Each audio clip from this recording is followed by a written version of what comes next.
नमस्कार, आपण पाहता हिरकणी न्यूज. हिरकणी न्यूज प्रत्येक क्षण ताज्या घडामोडी आणि महत्त्वाच्या प्रत्येक बातमीसाठी नेहमी तत्पर. ड्रग्ससह 10 लाखांचा हायड्रोपोनिक गांजा हस्तगत. राजारामपुरी येथील मध्यवर्ती सायबर चौकात एमडी ड्रग्ससह 10 लाख रुपये किमतीचा हायड्रोपोनिक गांजाची खुलेआम विक्री करणाऱ्या दोघा तस्करांना राजारामपुरी पोलिसांनी शनिवारी दिनांक 14 रोजी बेड्या ठोकल्या. अबाहिम जॉकी गोन्सालिस वय 23 राहणार मुक्त सैनिक वसाहत कोल्हापूर व शाहिद इबाहिम मोकाशी वय 21 राहणार ऐनापूर गडिंग्लज अशी त्यांची नावे आहेत. संशयितांकडून 12,47,000 रुपये किमतीचा मुद्देमाल हस्तगत केला. या प्रकरणी तस्करीचे गोवा कनेक्शन चव्हाट्यावर येत आहे. हायड्रोपोनिक गांजा हा अत्यंत तीव्र आणि नशेची झिंग देणारा कृत्रिम गांजा आहे. वातानुकूलित यंत्रणेद्वारे याची निर्मिती केली जाते. आंतरराष्ट्रीय बाजारपेठेमध्ये या गांजाला मोठी मागणी असते. आंतरराष्ट्रीय बाजारपेठेत किलो मागे 1 कोटी रुपये असा याचा भाव आहे.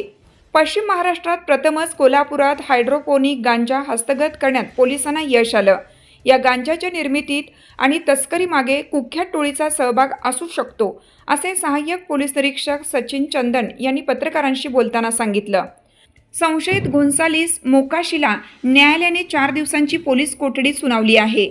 चौकशीत महाराष्ट्रासह गोव्यातील धागेदोरे उघडकीला येण्याची शक्यताही व्यक्त केली. एमडी ड्रग्स आणि अतितीव्र असलेला गांजा विशेषतः 17 ते 25 वयोगटातील तरुण नशेसाठी वापरतात. गोव्यातील तस्करीचे कनेक्शन चव्हाट्यावर येण्याची शक्यता आहे असंही ते म्हणाले.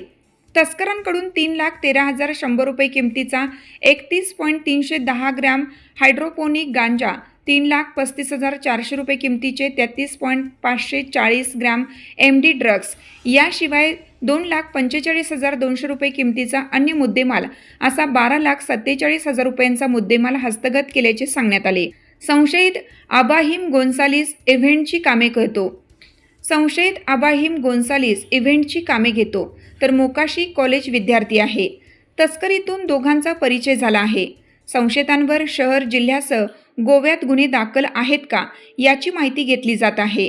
या रॅकेटमध्ये केव्हापासून त्यांचा संपर्क आला याचीही माहिती घेण्यात येत आहे.